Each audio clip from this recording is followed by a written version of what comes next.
All right, welcome back to Sewalong day 3 of the Scottie Convertible bag. I'm hoping we can get it all done today. We will see again. For those of you who are watching this after the fact, this is a pre-recorded Sewalong as I am under, well, we have a family thing going on, a medical emergency where my husband has a brain tumor. So these classes I have made pre-recorded so I can do them as I have time to do them in between caring for him and going to treatments and everything like that. But I'm hopeful that we can get this all done in one go. If not, there will be a 4th Sewalong day. Okay, so for homework, everybody would have put on their foam if you were interfacing. Again, the foam is completely optional as this is a Brandy added in thing. You will have your drop-in lining lines all marked down on your 3 exterior pieces. So we are skipping ahead in the pattern to step 7, section A, the exterior assembly, and then we will get this exterior all done, and then we will go and we will build the lining, which will go together very similar to how we did this, but much faster. Okay, so we want to make sure we have all of our center points marked, which we did in the beginning. I'm just going to take my front panel here. You can see here I cut away the foam so my pockets can be on this side of the foam. Again, you can do whatever you choose. What we want to do is we want to take I like to do my front one first. It's just my preference. And our gusset piece here, there's our center notches. What we want to do is put these right sides together and put 2 or 3 clips to hold that bottom center there. Again, everybody, please do put down in the comments that you have seen this so I can mark you off. Then we're going to bring up the side and line it up with the top side here and put in a couple clips.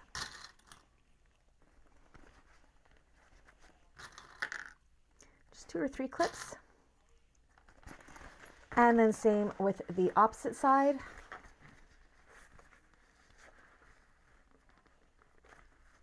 Couple clips. And then we're going to ease the fabric in between those marks. I like to start first with the bottom. I go until it looks like it doesn't want to go around the curve. So it's okay if it looks like it doesn't want to go around the curve. We're going to rectify that momentarily.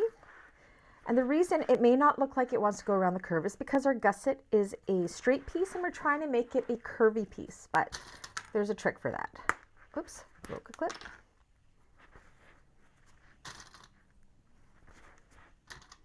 Okay. And then I work my way down the side until it looks like it doesn't want to go around the curve.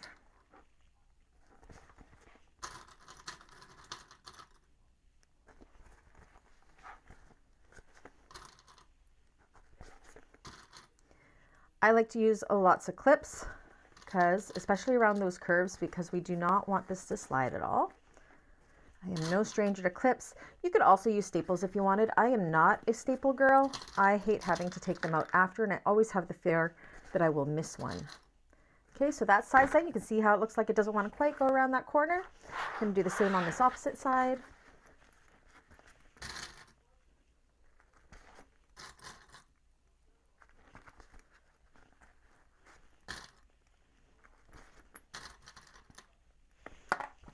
Butterfingers.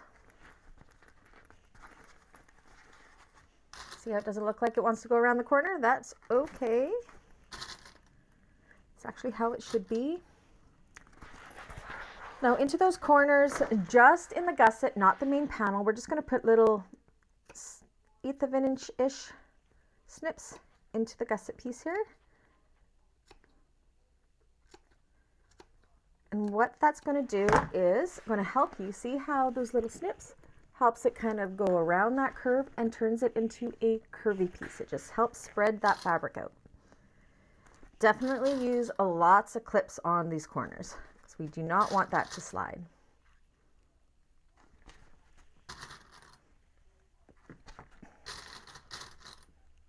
Okay, same with the opposite side, just into the gusset piece.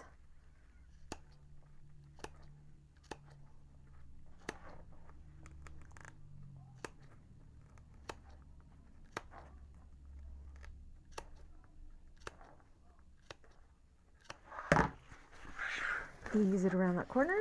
Again, see how it all spreads out? It's like magic. Now I want you guys to look at, let me see here. I'm just kind of reading the, okay, so that takes us down to A4. I gotta turn my page. Okay, and then in section A6 there, take note of what that seam allowance is there. And we're going to take that seam allowance and we're going to sew it all the way around. You may need a stiletto to kind of hold these corners in place. All the way around the side, all the way around the side, and all the way up to the top. Okay, so I changed my camera angle there so you can see what I'm doing. Let me know what you think of this angle.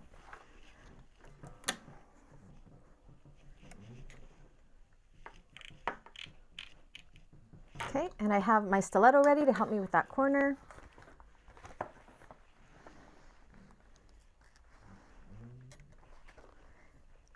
Now it's very accurate. We have an accurate seam allowance, especially at the top, for our lining and our exteriors to fit together when we go to drop in this lining.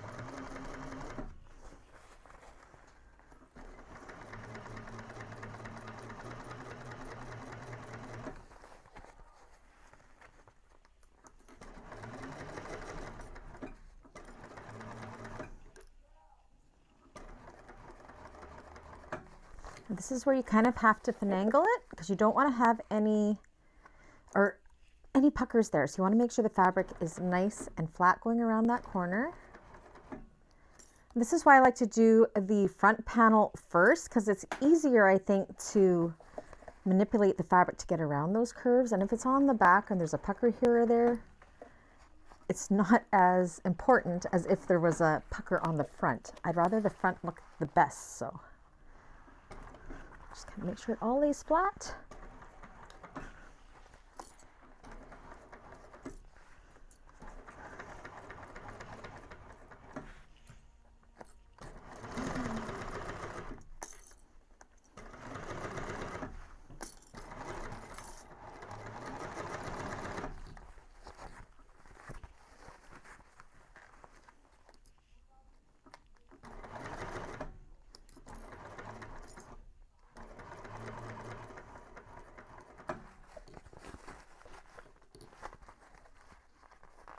And I'm kind of making sure there's no puckers going around that curve.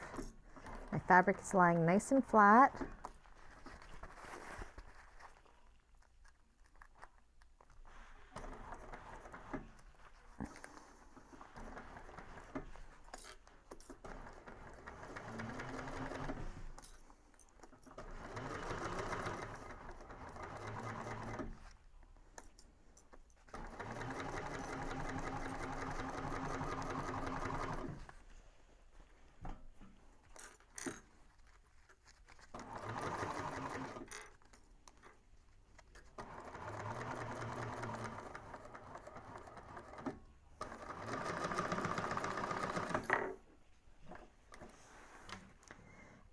I'm just going to see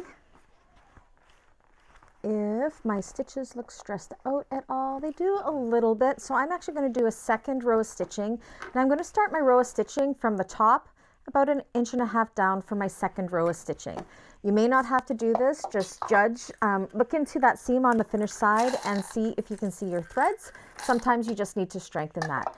But we don't want to do that at the top of this, because we want to be able to butterfly this out, and having a second row of stitching right at the top may make that hard. So again, I'm going to start kind of just about 1/4 inch down from where the foam starts, and just go ahead and do another row of stitching. I'm going to change my stitch length up just so I don't get any perforation, different stitch lengths, and I'm going to go 1/8 of an inch away from that line of stitching we just did into the seam allowance with my strengthening stitches.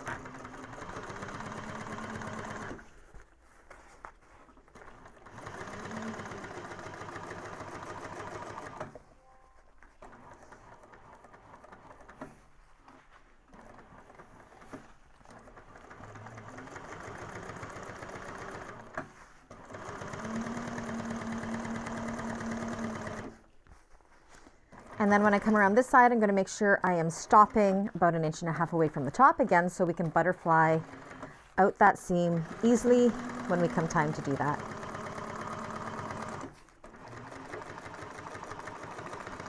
go a little higher, right there.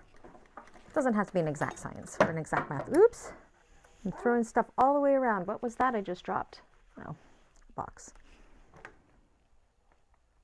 Not used to my new setup here yet. Keep knocking stuff off. And all right. Okay, so that's all done. I just like to run my finger down around. Again, make sure everything was caught. Have a little bit of a pucker there, but do you know what? It's all good. The only thing I like to do, the only part I trim up is, see how my corner kind of slipped a little bit here? I just trim up the corners just ever so slightly. You do not want to trim, if you want to trim your seam allowance down the sides, you can, because I put in that second row stitching. There's not much give for that, but you do not want to trim the seam allowance for, say, the top 2 inches of each side, and you don't want to trim the seam allowance along the bottom. I'm just going to trim the seam allowance around these corners, just so there's a little less bulk in those corners, and I'm not going to worry about the rest. Now what we're going to do is do the exact same thing to put on the back piece.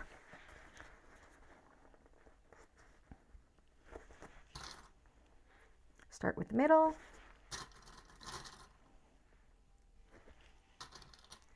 Oh, I got a call from the cancer clinic. I will be right back. All right, sorry about that interruption. Okay, so we've got the middle done. We're going to bring up the sides just like we did with the front. A few clips to hold in place.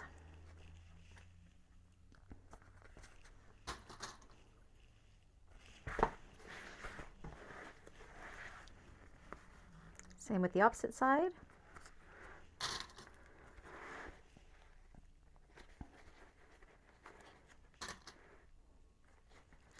And then we can start evenly distributing that fabric the same way we did with the front. So again, I like to do the bottom first until I reach that curvy part.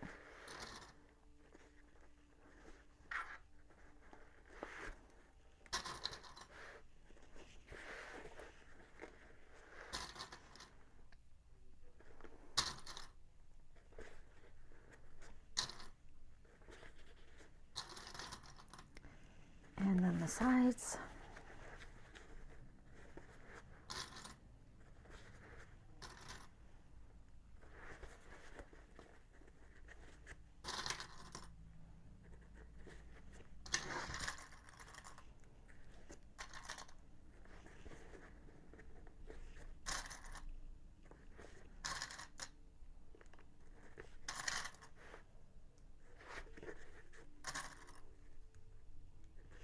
Other side.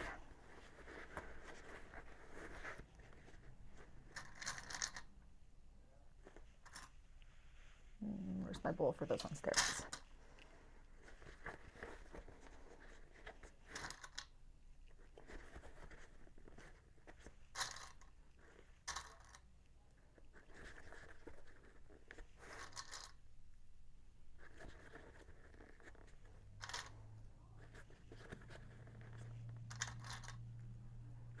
And then we'll do our snips into the gusset pieces.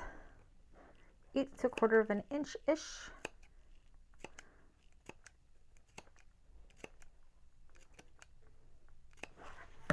Spread that around that corner.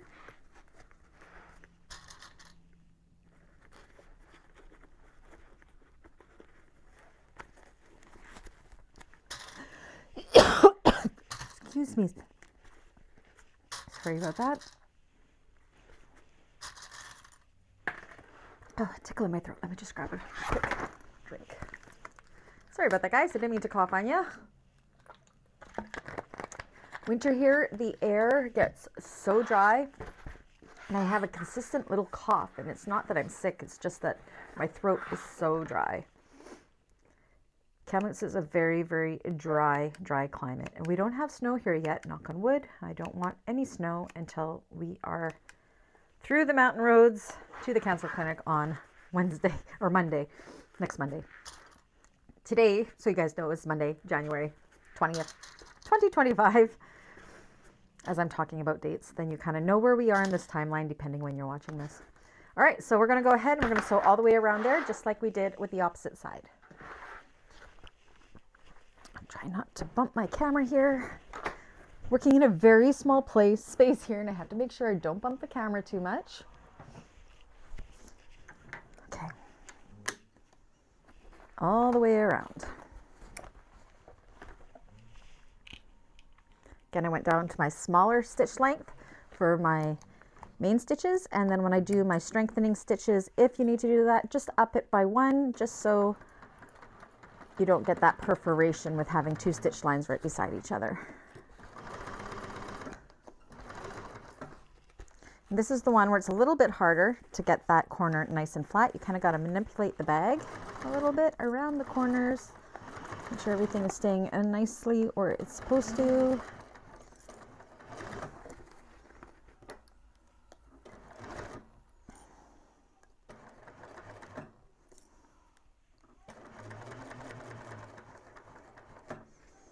Try to make all the fabric lay nice and as flat as it can to avoid puckers around that corner. But if there's a few, it's fine.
And then once again, I'm going to go around with those strengthening stitches. Again, you may not need to do that. It all depends on your vinyl.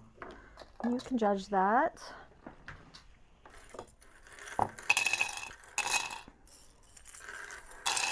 Okay. And just like the other side, you want to make sure you're starting it and stopping it about 2 inches or so away from the top, and up your stitch length by 1. To avoid perforation. And 1/8 of an inch into the seam allowance, just to strengthen those stitches. It's nothing worse than your threads peeking through at your seams.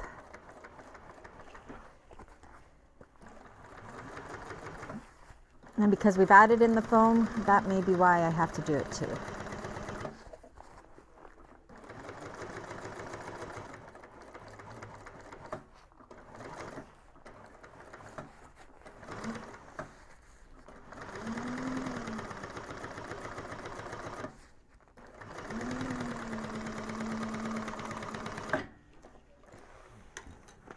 Easy peasy.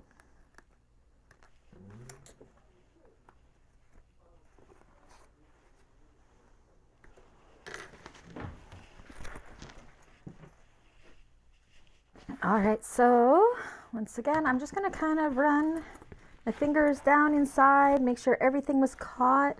Ooh, I did really good with no puckers. Proud of myself. Right, and then again, I'm just going to trim up the bulk in these corners. So that's definitely where we don't want to have any bulk.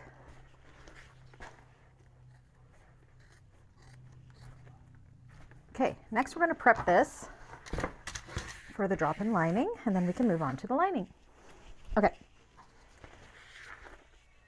Up, I got another call. I'll be right back. All right, I'm back. Welcome to my life. Phone call after appointments.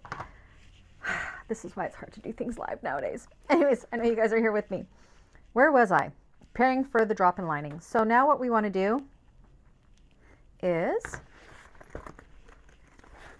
right along that line that we had drawn for the drop-in lining, the foam should fall pretty much right along it.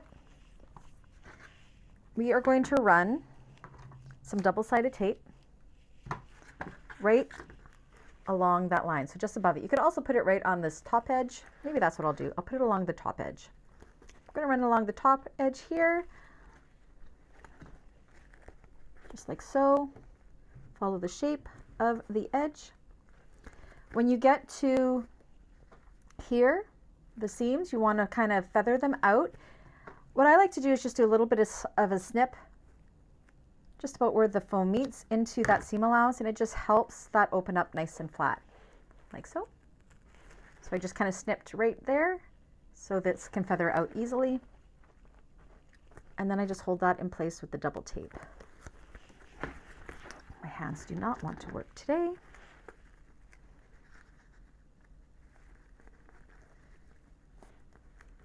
Just like that. Around to the other side. Then I'm going to do a little snip in there, cut my threads. Just in the seam allowance, just to help feather that out, open that seam up. You really want to do that because that's going to reduce a lot of bulk when it comes to doing the top stitch.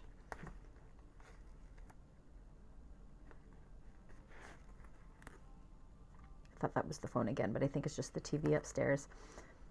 It's Dave's phone that I'm hearing ringing. It's where all the medical calls go to, and I have to answer it because I'm the schedule maker. So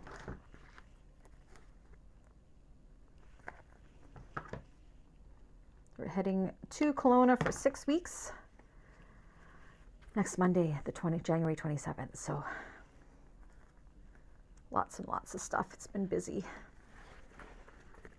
all the way around.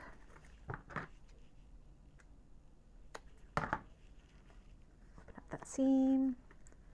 You want to make sure it's all staying, not like puckering under there. You know, like if you were to accidentally go like say make a pucker in there and then put the tape on it, you want to make sure it's all nice and flat.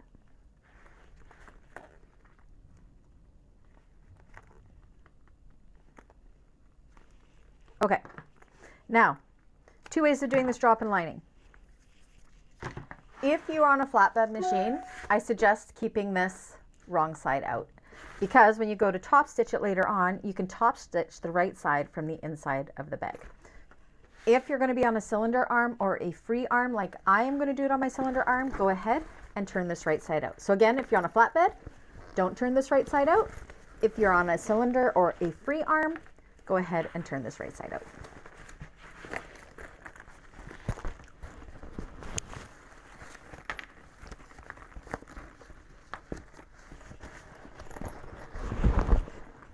Out all those seams really good. This will be the, if you're doing it the way I'm doing it, this will be the only time you turn this right side out. If you are doing it like with this inside out, you still will only turn it out once, which is great. Okay, now what we want to do is I'm making sure my foam is staying nice and flat, because it may have wanted to lift a little bit away from that double-sided tape that we had kind of held it in place with. Not a big deal if it does. It's all going to get caught in the top stitching. Now what we want to do is start pulling away. I got my hair in there. I don't think whoever buys this wants Brandy hair in there. I'm going to take the paper backing off. And you can do this the other way. You'll just be, if you have this wrong side out, you will do the exact same thing. You're just going to take these edges and you're going to fold them down to that drop in line, like so. And I am also going to put some clips on there as well. Oopsies, let me try that again.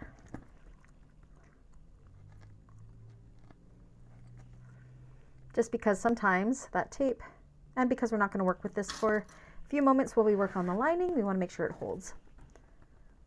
Make sure you're following the shape of the bag, going right to that line. Stick and clip. Make sure that seam stays open. Fold it down.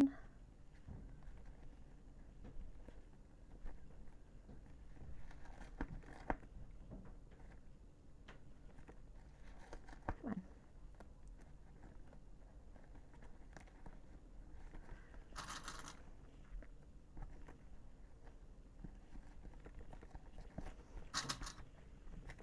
Clip. Clip. Continue all the way around. So you're just folding it down wrong sides together to that line.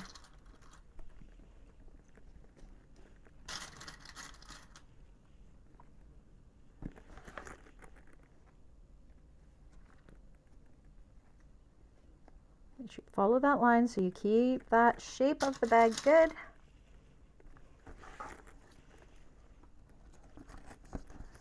Readjust this. Stay in place, please.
Cue the music, it's so quiet.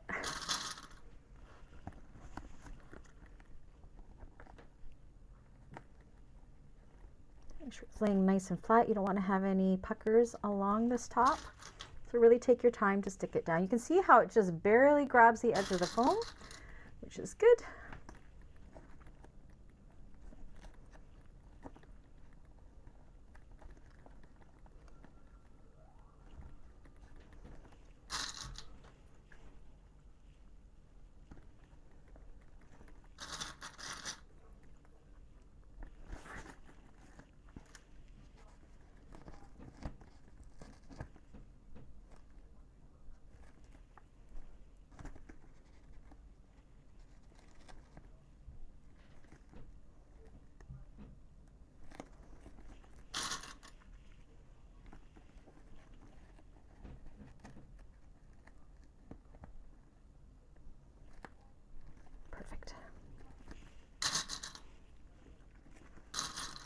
The only reason I'm using clips is sometimes when you're not working with it right away, the tape will want to give away.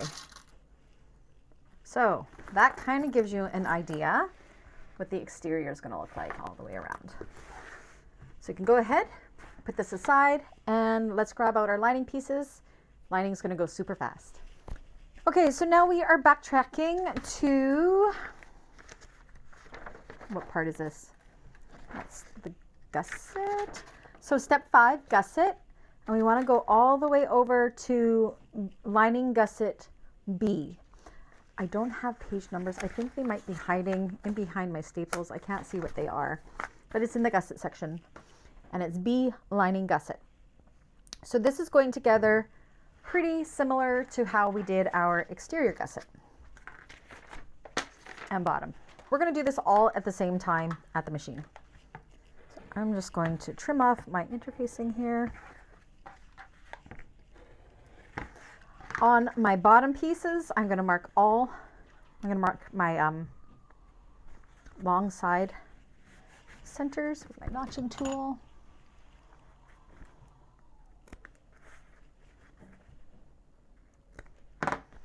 We have our interior top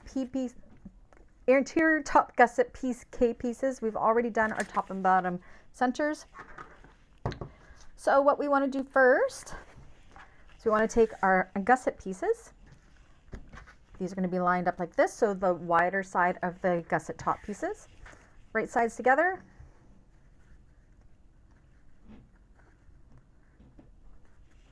Clip in place.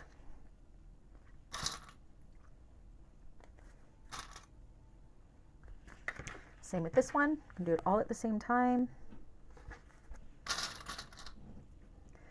See, we've already got our drop-in lining lines drawn that we're supposed to do for homework. So we're going to do a lot of this at the machine because it's really just rinse and repeat from what we did with the gusset. So you're going to see in number 26 there, the seam allowance. We're going to sew across there. And then we're going to press the seam towards the gusset like so and top stitch through the gusset piece for both. And then we're also going to go ahead and we are going to do our bottom pieces while we're at the machine. And when we press these open, we will top stitch them through the bottom piece. So I'm not going to come back to the table. We're going to do all of it at the machine. It's exactly like what we did. I just want to double check something. Lining base using the same process as exterior. Yeah, same process, same seam allowances, all of that. Just double checking that it doesn't change on me.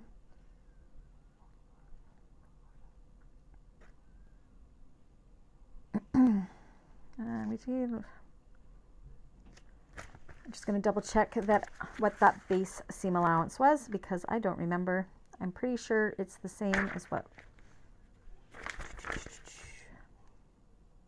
Yes, they're the same seam allowances. So we're going to go ahead and we will do that.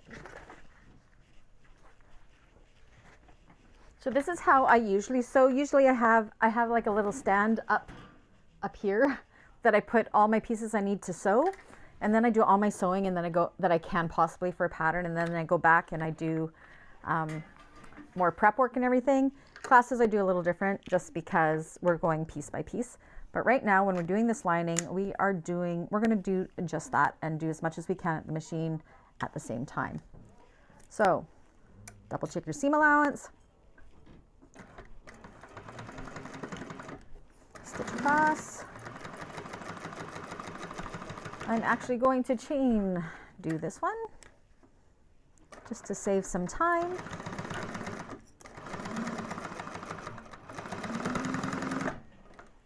Oops, get back there, bottom piece.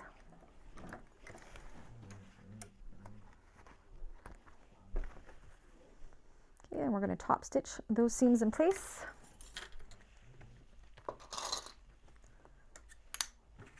Pushing them towards the gusset piece. And top stitching through the gusset piece.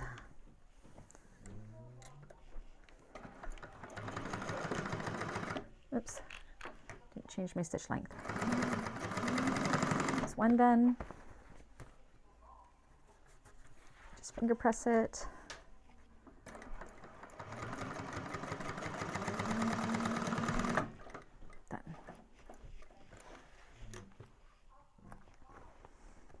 And then at the machine here, we're going to go ahead and do the bottom piece.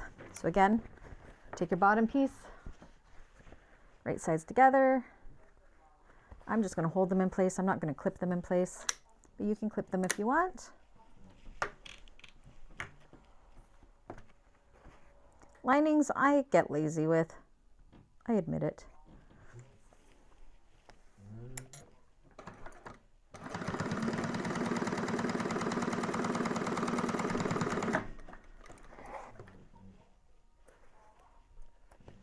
And we're going to press that seam towards the bottom piece and then top stitch through the bottom piece.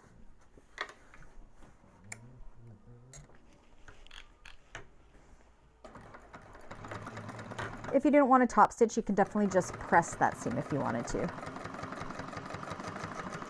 And repeat with the other gusset piece and the other side of the bottom piece. Super fast. Right sides together.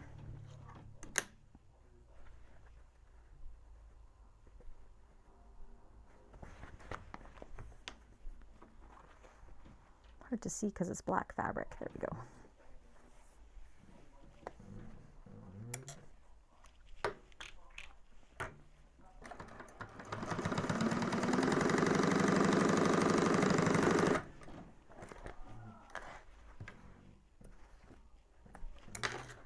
Press towards the bottom,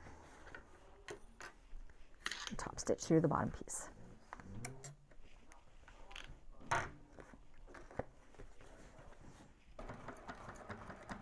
Or press, up to you.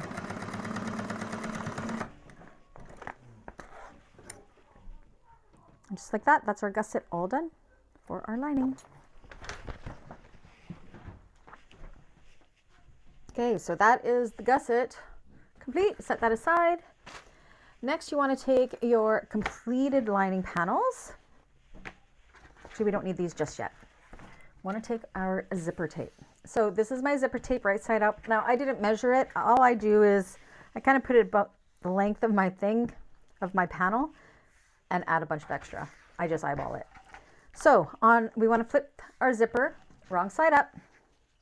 And from the right side, we want to draw a 1-inch line, and that is going to help us put our zipper pull on nice and straight later. You want to use a pen that will not erase. This will not show or anything later on. It's just so when we go to put the zipper pull on, we can put it on straight. You could already have the zipper pull on if you wanted. I just find it so much easier to do it without a zipper pull right off the hop and then put it on later on. I am also using a metal zip end, so if you are doing the fabric zip end, make sure you follow the instructions. I just prefer the metal one. So we are looking at, let me find the page. Where are we? Page 31, main zipper. See, hey, I've got page numbers all of a sudden. How bizarre. Weird. Yeah, page 31, main zipper. So we've already marked that side there. We're going to flip this back to right side up. I'm going to grab some pins, and what we want to do is we want to kind of just pull teeth away from each other here, and about 3/4 of an inch or so, we're going to pinch it down upon itself and then bring that fold up and under the zipper tape there. So see, watch me do it again. Kind of make a little bit of a loop fold there and then bring it upon itself like that, which creates a curve and a stop for the zipper. And I just hold that with a pin. Now this side, we want to make it as close to that side as we can. So we're going to fold it over and try to do the same process and have them line up best we can. A little bit more. That looks good to me right there when you get it. She also has markings in the pattern. I just really eyeball it. I find that easy too. Like so, they're pretty even, and then we're going to go ahead and we're just going to baste those curves into place.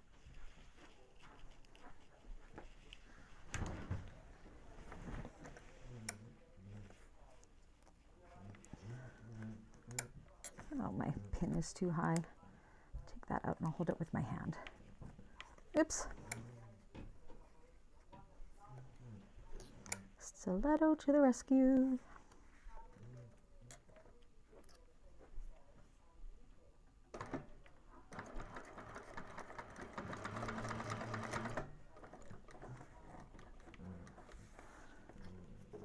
I might have to adjust this other one. It moved on me a little bit, but that's okay. Nope, they're good. We're good. We're good. We're good. We're good.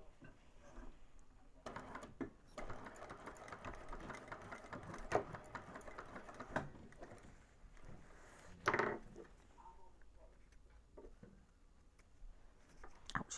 Poked myself. Those don't look super pretty, but they're not going to show. So just like that.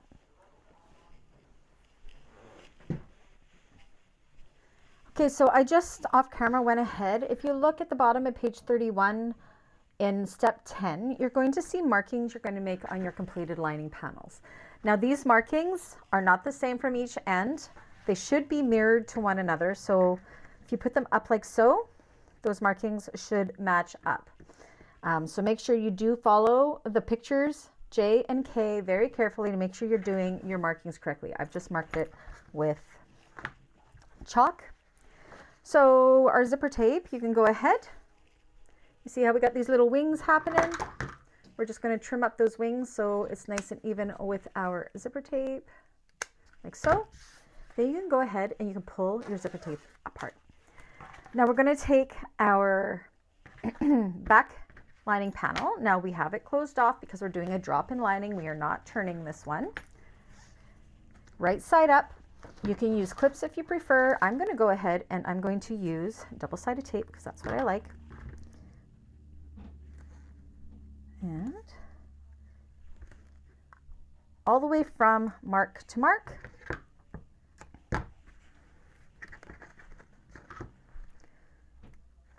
Take that off. Now you're going to take with the zipper tape that when it's right side up and the curvy side is to the left. So the curvy side of the zipper is to the left, our lining panel's right side up, and our zipper's right side up. And you're going to go ahead and stick it to the tape or clip it right at that left hand mark. And when you get to that right side mark, you're going to veer. So I got it stuck there, and then you're going to kind of just veer your zipper tape down like so and hold it with a clip. And that's because we do not want to catch our zipper tape in this last part. So this is what that looks like. Now you could go ahead and baste that if you wanted to. I'm going to just skip a step, use more double-sided tape, and add my top like so. So now what I'm going to do is I got my top interior panel. Again, you could baste that with 1/8 of an inch if you wanted to. The tape works as baste for me, so I'm good. Along that bottom side, we're going to put more double-sided tape, or again, you can use clips all the way across the bottom. Go all the way across this time.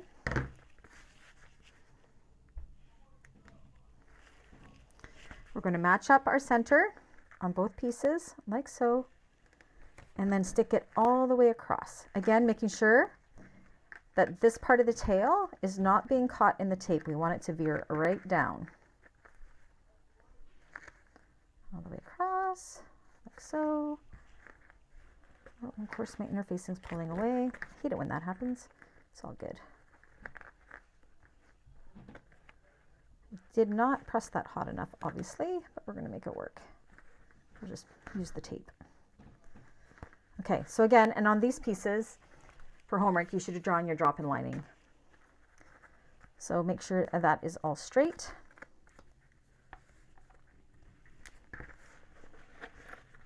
I'm also going to go ahead and prep the other side as well, and then we will sew these all at the same time. So you're going to take the one with the slip pocket, same thing, we're going to put tape from mark to mark.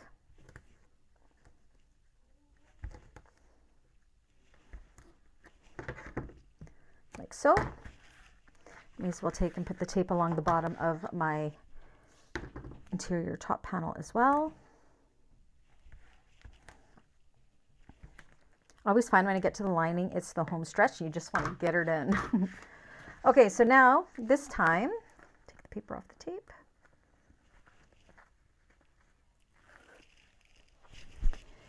When your zipper is right side up, the curvy part is going to the right, and you're going to line that up with this right hand side line. Stick or clip it all the way across. And when you get to the opposite line that we drew, once we've got it stuck there, so the line's right here, we're going to go ahead and veer the tail down like so, out of the way, and hold it with a clip.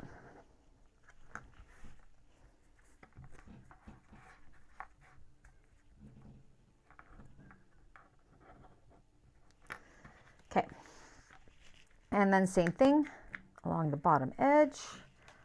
We're going to bring these right sides together, match up that center, and stick it all the way across. Again, you can baste and then you can sew, that works too, but again, I like using the tape just as my basting agent. I just find it saves some time.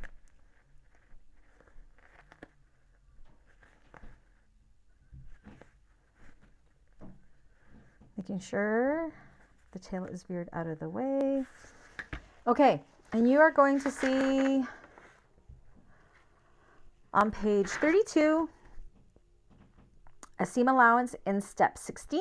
We're going to sew across there on each of those with that seam allowance, and then we're going to push the seam towards the bottom, and we're going to top stitch through the lining side, and we're going to do all of this at the machine all at the same time. Now what I am going to do is I am going to change into my zipper foot, as it's quite a tight seam allowance there, and zipper foot will help keep that seam allowance nice and even and let us get nice and close to our zipper teeth so we can actually achieve that seam allowance. So I keep all of my feet on magnets on my machine. I don't think you guys can see that here, but they're always handy. They're just stuck on magnets, like here, see? I just stick them to magnets. So my feet are always handy for me.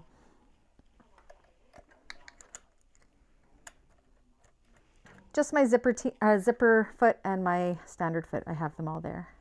My left and right zipper foot and my standard zipper foot. Okay, mark my seam allowance, my magnetic guide, and I'm going to chain stitch these. Now we want to make sure we're not getting that tail stuck in the stitching, the one that's veered out. So when we get to that end, we're going to be very aware of where that tail is. Make sure you back stitch and sew all the way across.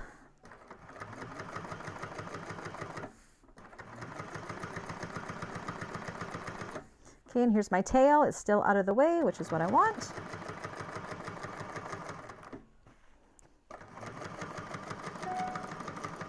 I'm going to chain stitch them. Now this one, the tail is on the opposite side, so I'm going to make sure it's still out of the way when I bring this in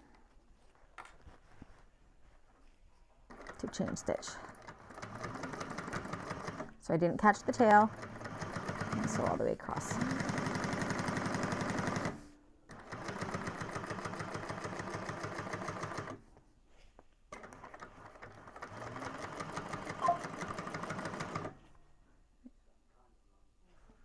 Oops.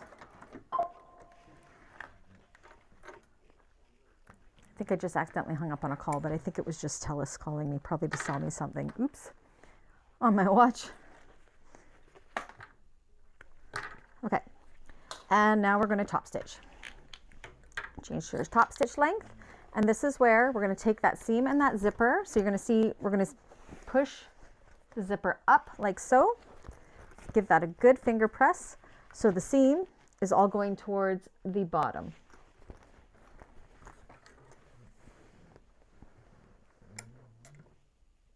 Actually, I'm going to flip this over because it'll be easier. Give it a good finger press. Make sure the tail stays out of the way, your seam's going the right way, and then top stitch through the lining side.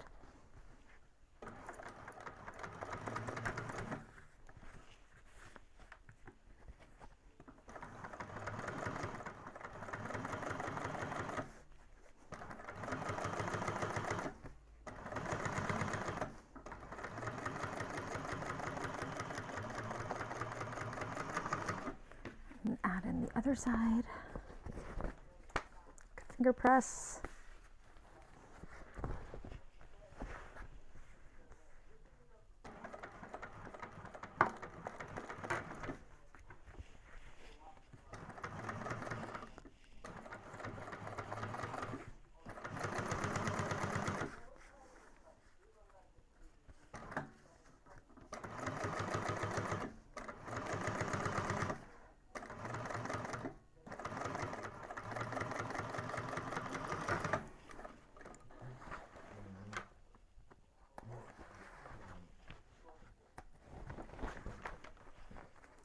Snip your threads.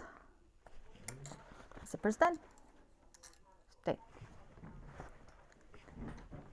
And at this point we can go ahead and we can change back into our standard foot. We won't need the zipper foot anymore.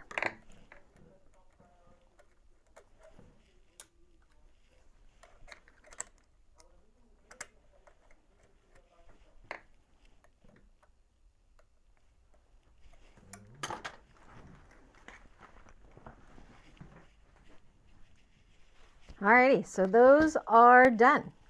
I'm just going to make sure these are nice and even. I can see I had a little overhang here. That's okay. We'll just trim that up. We're good. Okay, so now we are going to put together our lining in almost the same way we did the exterior, with one exception, and well, two exceptions. I'll show you what those are. So I'm going to start with my back panel here. We're going to take our gusset and we're going to match up the bottom with the bottom center of our main panel, just like we did before. A couple clips to hold into place.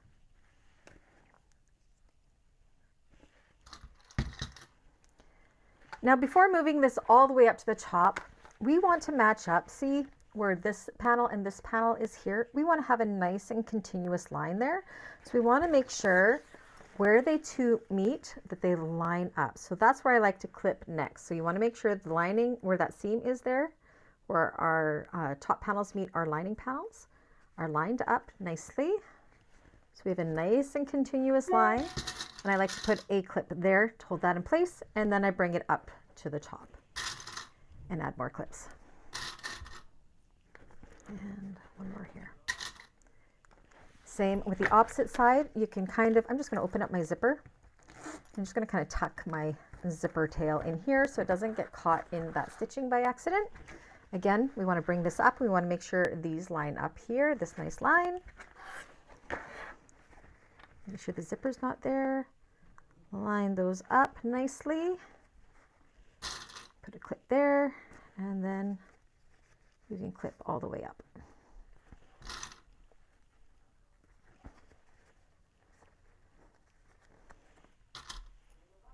Okay, and then just like we did with the exterior, we're going to clip until the curve on the bottom.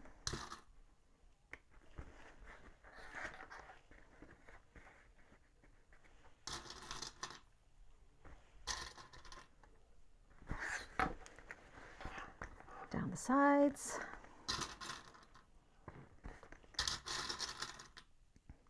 So this is step 7. I forgot to tell you, we're back to step 7, exterior lining panel. We want to find the B section of that. So if you turn the page, you will see that. And we are on steps 11 and 12 here.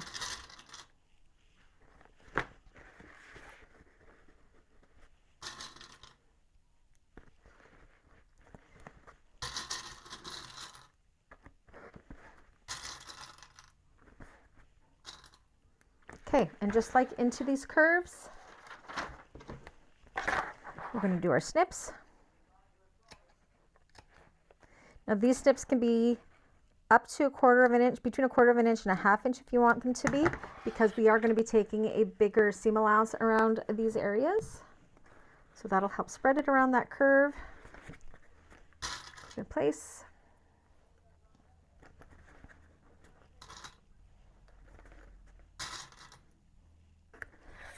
Same with the opposite side.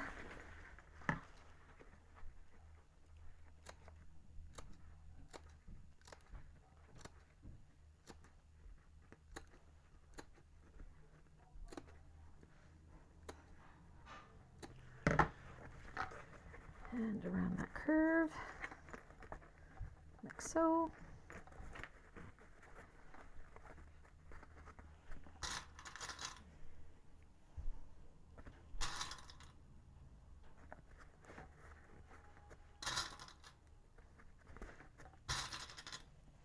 Okay, so now if you look at step 13, you are going to see 2 seam allowances there. I cannot give you those seam allowances, of course. You're going to have the pattern to see those. Where the heck is my pen? Okay, so I'm going to make some marks here. So about, I don't know, 1.5 inches or so down from where this top gusset is. I'm just going to draw a line there. So from there, I'm going to do that smaller seam allowance to that line.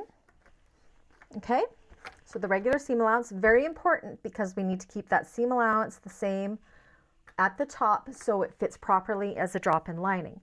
Then we're going to branch out to that larger seam allowance. So it'll be a larger seam allowance. You'll see what they are in the pattern there. And you're going to sew those all the way around that larger seam allowance, around the curves, until about 1.5 inches or so down from that top on this side. And before you hit that, when you hit that line, you're going to start branching back into that smaller seam allowance all the way to the top. And what that's going to do is it's going to keep, with the smaller seam allowance at the top, it's going to keep the circumference the same size as our exterior, so the drop-in lining will fit in perfectly, but it's going to make our lining slightly smaller than the exterior, so we have a nice, tight, non-floppy lining. So we're making it just slightly smaller than the exterior. So we're going to go to the machine, again, the smaller seam allowance to about here, I'm going to branch out all the way around to about the same place on the other side with the larger seam allowance, and then branch back into that smaller seam allowance.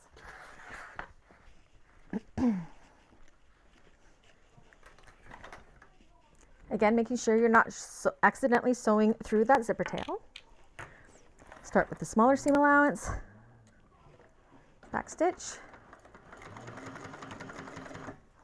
Okay, still the smaller seam allowance. I've hit that marked line that I did there, and I'm going to branch out the much larger seam allowance. And if there's puckers in the corners of the lining, you'll see here, I'm not going to be nearly as picky. You don't see them, so I'm not nearly as anal about getting all the puckers out for the lining because they're going to be tucked in those corners and no one's going to see it. So why make more work than you have to? I am pushing it out as much as I can, but I'm not being as careful or going as slow because really it doesn't matter. Okay, still that larger seam allowance across the bottom. And again, if you're doing the birth version, you would be leaving an opening in the bottom, of course, but we're not. We're doing the drop-in lining. Still that larger seam allowance all the way around the curve. I got a pucker there. I don't care. I just want to get her done. Okay, until the mark we made, and we're going to start branching into that smaller seam allowance once again. So by the time you hit that top panel, you should be at that smaller seam allowance. And back stitch.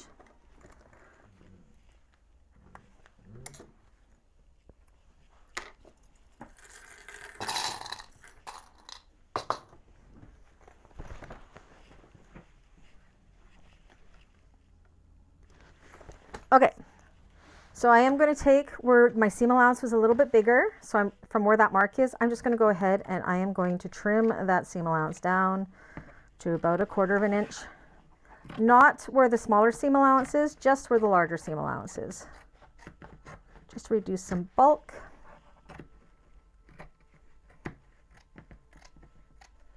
So to just about like that. That's one side done. You can see how that looks. And see, I do have puckers there, but you can't tell because it's the inside of the bag. Doesn't matter. I'm going to do the exact same thing, putting this side on. Tuck your tail in. I'm going to actually push my tail into the slip pocket here so it stays out of my way.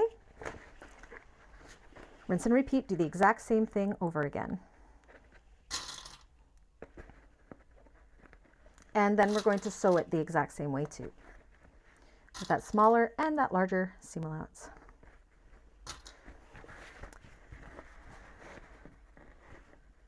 Match everything up.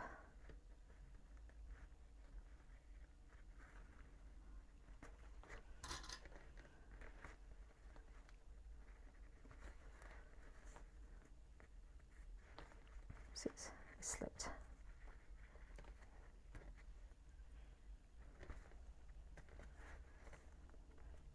There we go.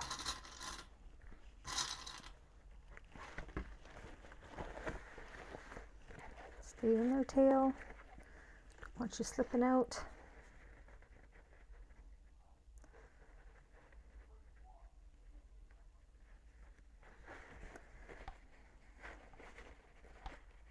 Make sure they're even. There we go.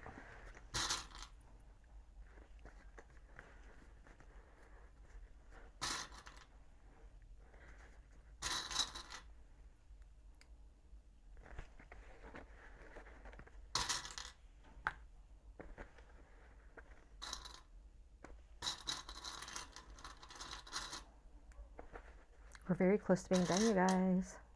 So close.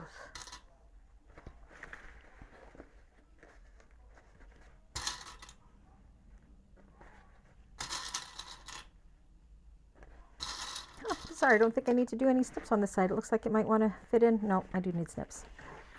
Never mind.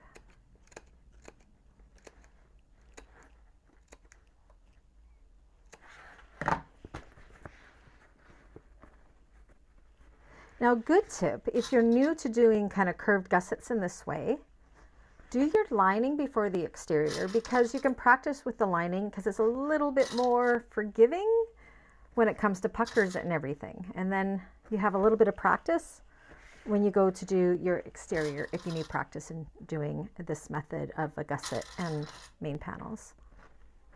I used to practice with my lining panels a lot when I first started bag making, just for that reason. So you kind of get a feel as to what you're doing, you get a little practice before you do your exterior panels.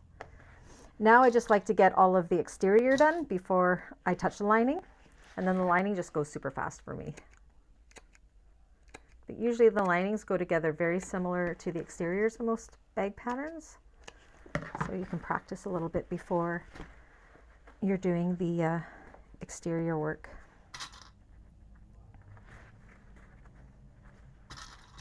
Just a hint from when I was a beginner. That's what I used to do.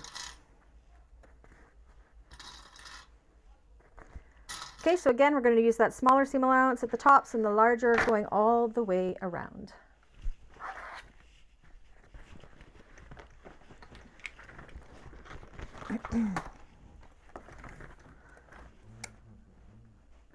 Smaller seam allowance.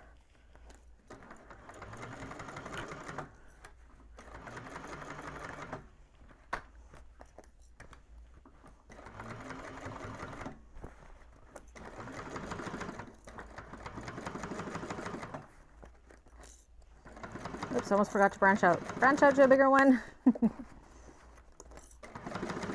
That would have made me sad if I forgot. I mean, easy to fix. I just go back in again.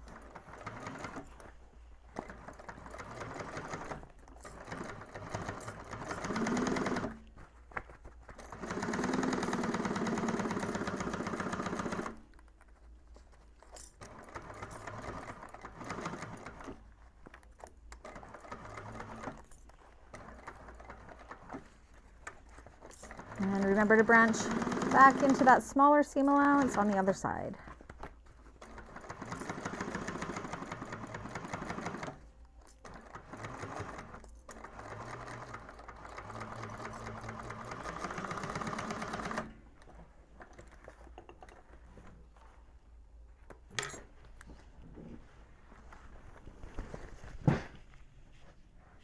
All right, trim those seam allowances down.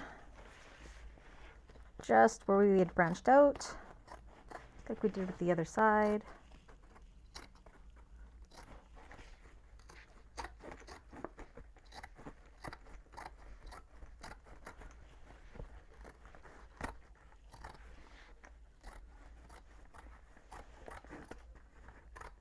All right, so close. Now, similar to what we did with the exterior, we want to prepare this for drop-in. So we're going to take our tape once again, put it along that line or along the top. This time I'm going to put it along the line. I actually prefer to put it along the line, to be honest. Do double-sided tape. Remember to open up those seams.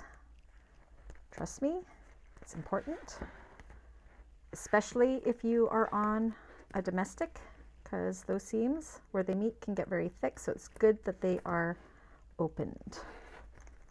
Down all the way around.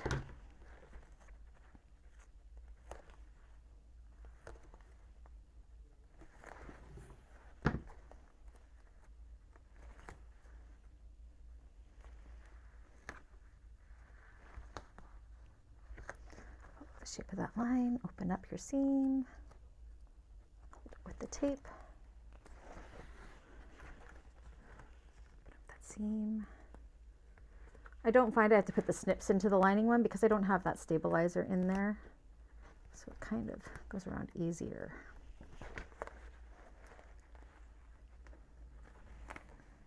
Okay, so now if you are on a flatbed machine, you will want to turn your lining piece right side out.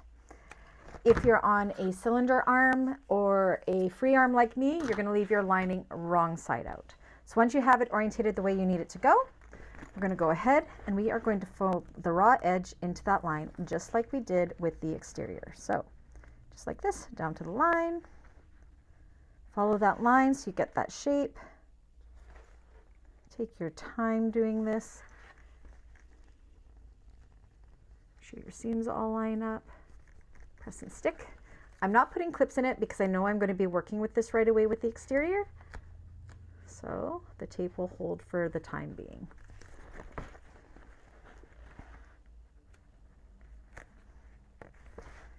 Here, sometimes it helps to go back up that curve, to go back down to the middle, and then work your way up that way. I find that helps a little bit. There we go. You can see how it kind of wants to fold right into place, which is amazing.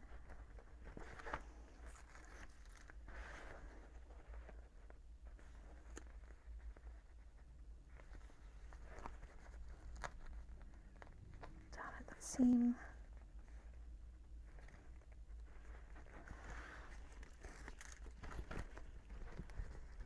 That seam lines up. Down at the seam. Again, here I'm going to work up and towards the side. It's just easier to get that shape this way.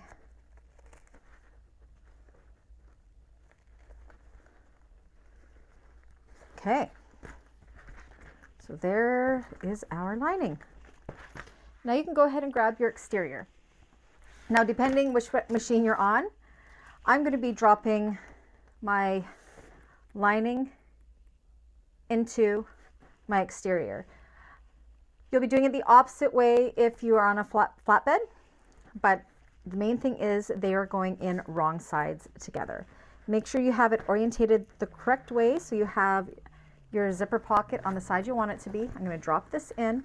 So again, this will look different if you're on a flatbed, but you're just bringing them in wrong sides together. So if you're on the flatbed, this piece is your exterior and this one is your lining. So your lining would be right side out and your exterior would be wrong side out. On a cylinder arm, just like me, your exterior is wrong side out and this. So again, for the flatbed, you would be dropping your exterior into your lining wrong sides together. Opposite of what I'm doing here. Okay, so once you got that in, you can see our center marks that we had our snips in and the center mark here. That's where I like to go and make sure those are nice and centered. Bring them together. And you want to make sure where that folded over seam meets that it's nice and even with one another because we're going to be top stitching them in place. So I just take my clips and line those up just for that one middle section. I like to work in quarter sections. Flip it around, do the same for the opposite side. Find where that center is, make sure it's lined up, and then line up those folded over edges. A couple clips to hold those two layers together in place. You could also double side tape these if you wanted to, depending on your machine. I'm fine with just using a million clips. Then we're going to go to the sides and we are going to line up that center mark and these seams with the exterior seams, and we're going to clip those gussets. So you can see I'm going seam to seam, nice and even. A couple clips to hold that in place. And those are the areas that will be the thickest for you. Make sure it's in there tight. Do the opposite seam together like that.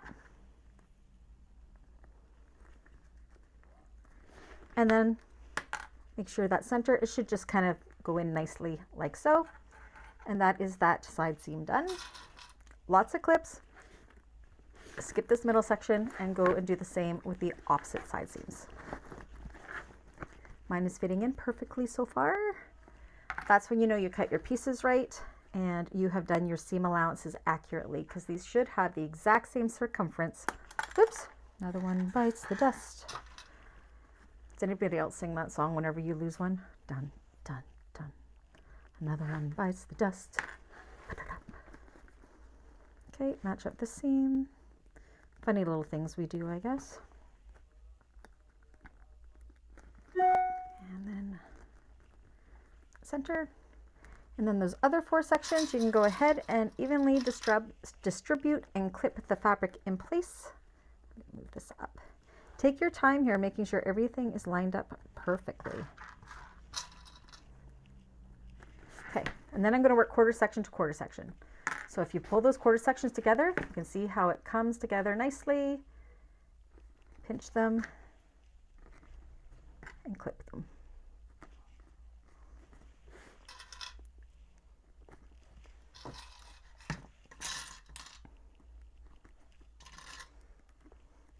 Do not be scared of clips. Next quarter section, kind of stretch it out and it should come together perfectly. Kind of find a roundabout middle and clip it.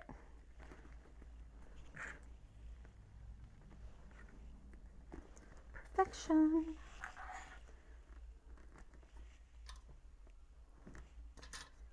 Okay, other side, same thing.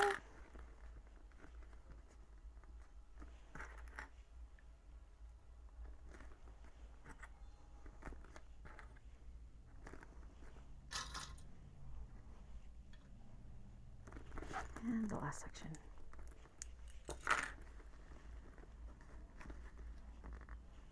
Excellent. Fits perfect. That makes me happy. Have I ever had it not fit perfect? Absolutely. Is it fixable? Sure it is.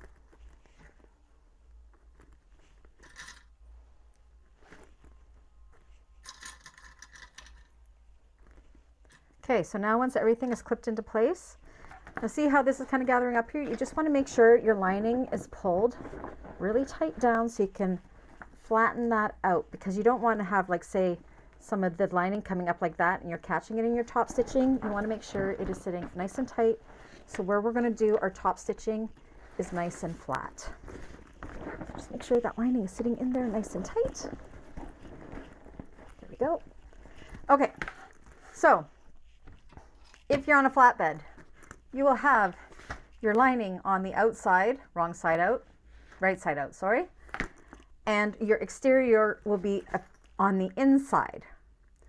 And then you would be top stitching around this inside. This makes it so much easier for top stitching. And then you just turn your bag out and you're done. So you top stitch around the inside. Now, if you're doing it like I am, on a cylinder arm or a free arm, we're just going to go ahead and top stitch through here. So I'm going to go ahead, I'm going to set up my cylinder arm, and then we're going to finish this up. All right, I have Tommy all set up. So I like to top stitch when I'm doing a drop-in lining somewhere in between 1/8 of an inch and 1/4 of an inch. That way I know, depending on your materials, if you go just 1/8 of an inch, it may slide off of the one that's on the bottom, or whichever one you're working from, especially when you're on a cylinder arm. So I prefer to go somewhere in between 1/8 and 1/4 of an inch, whatever that measurement will be. Works for me. So let's go ahead and do this. And I always start from the side, working towards my front. Make sure I am recording, and I am. Okay. And I just go clip by clip. You want to make sure everything is staying nice and even. Now where these connectors are, you kind of have to pull them back because it's a very close and tight fit. And make sure you backstitch well. Again, it's just very, very important to go slow and make sure all your layers are staying nice and even. For those of you on a 1341, I don't know if you can see here, I have a magnet that I put on my threads to hold them back so I don't forget. I'll remove that magnet here momentarily once I get started. It's just one of those invisible magnets from, you know, I don't know, any magnet. Okay, and you may need a hump jumper to get over those thick seams. There we go, I can let my threads go now. And just go nice and slow all the way around. You're going to see I don't go fast by any means. At the same time, I do not use my 1341 very often. I only use it for finishing. My favorite machine is the 1541. I love you, Tommy, my 1541 or 1341, but really I just use it for this. I'm very short, and sitting at it, I'm on a drafting chair right now, and it's a, if I were to put the table extension in, it would just be so high, it would kill my arms. So that's why I have both. Best of both worlds. Okay, again, go through it, make sure your layers are staying nice, make sure your zipper tails are staying out of the way as well. Nice and slow and nice and even, making sure you're getting through all of those layers. Clip by clip.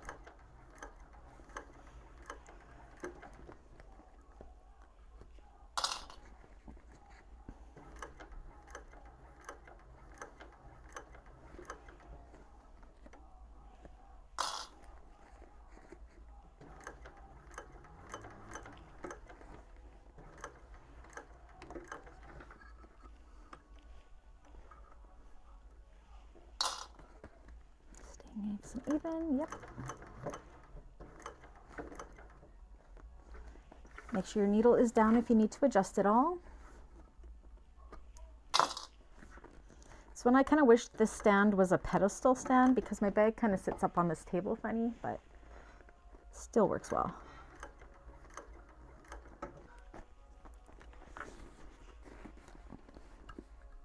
At the same time, it's nice that the table holds the weight of the bag. Still gets the job done. I don't know which one I would prefer. I don't know.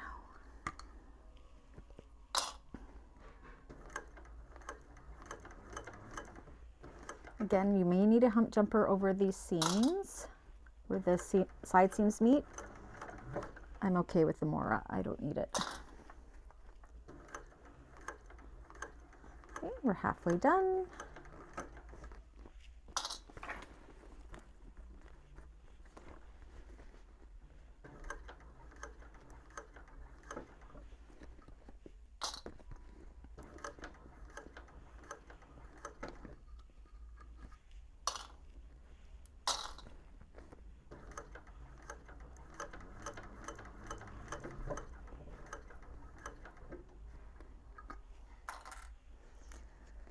Three-quarters the way. Again, make sure nothing's slipping and we have a nice and even.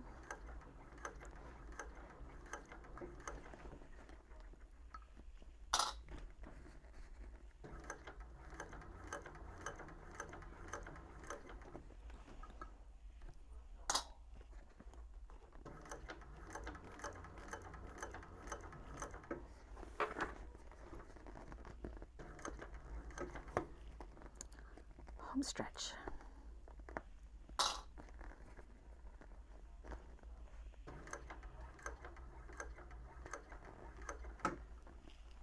Try to shift a little bit there. There we go. Fix it up. And backstitch.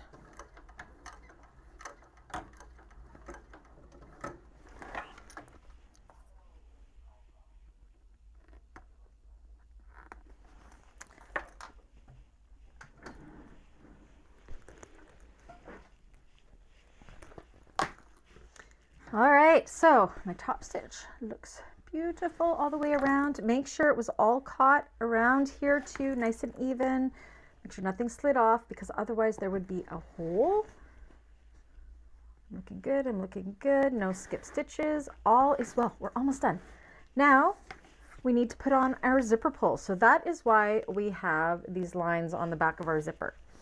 So I'm going to grab my handy dandy fork, which I use for my zipper jig. Fancy. Just put it on the end of my table. I know you can't see what I'm doing right now, but I'm going to take my zipper pull.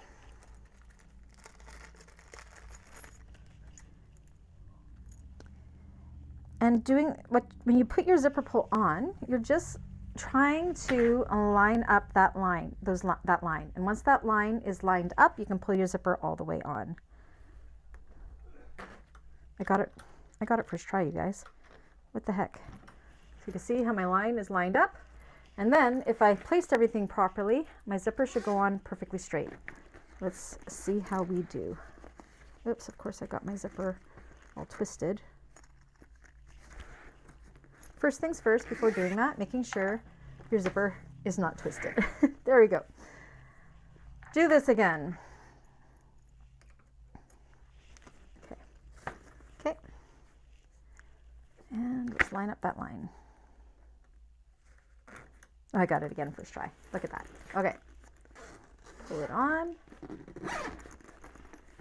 And how does it look? It looks pretty even to me right at that zipper. Look at that. It's perfect. So we got the zipper pull on. I'm going to go ahead and trim my zipper tail up to, oh, say, I don't know, here. I just eyeball it. That looks good to me. Take my fork off before I impale myself with it. I like to burn the edges here, and then I just kind of fold to the side and then fold it in to the zipper, fold in and fold in. So This is for a metal one, so you just have it all folded in. I'm going to burn it again. Hold that with a clip to put on my zipper tab. Here's my zipper tab. I need my glue. Now I like to put a little bit of fabric tack inside my zipper tab. Just a little dollop. I don't know if it does anything, but in my head, it makes it more secure to me. And then we're going to slide that onto this end.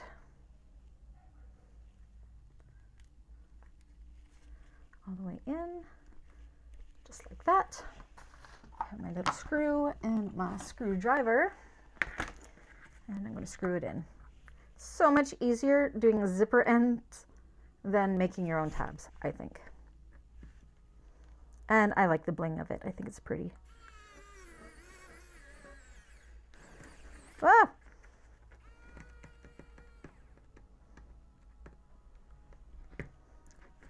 My screw might be too long.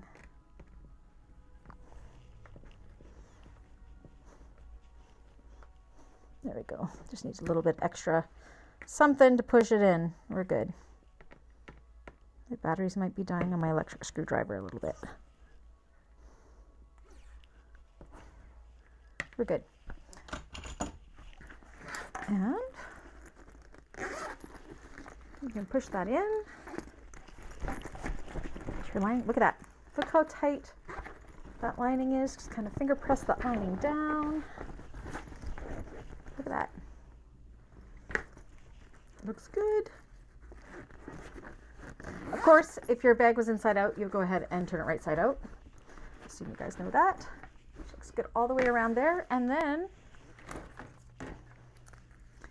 it's just taking your crossbody strap. Again, to make it a backpack, you want to make this just a little bit, you want to make this almost as long as it can go. Based on your body, you'll know what to do.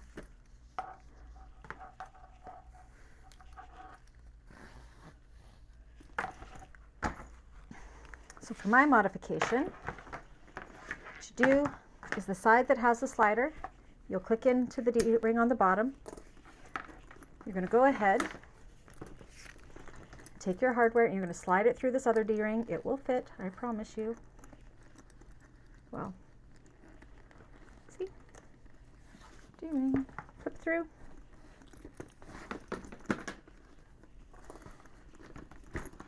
Just like so. Bring it over the other side. Flip it through that D-ring. You could do O-rings if you wanted to as well.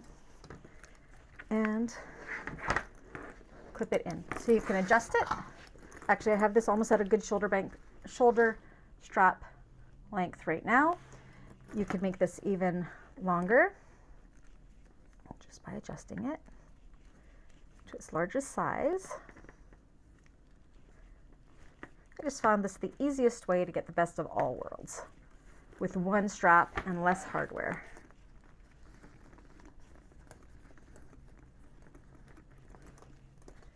Bigger. So then you can make it long enough that it could be a crossbody, as well as you can just pull these tight.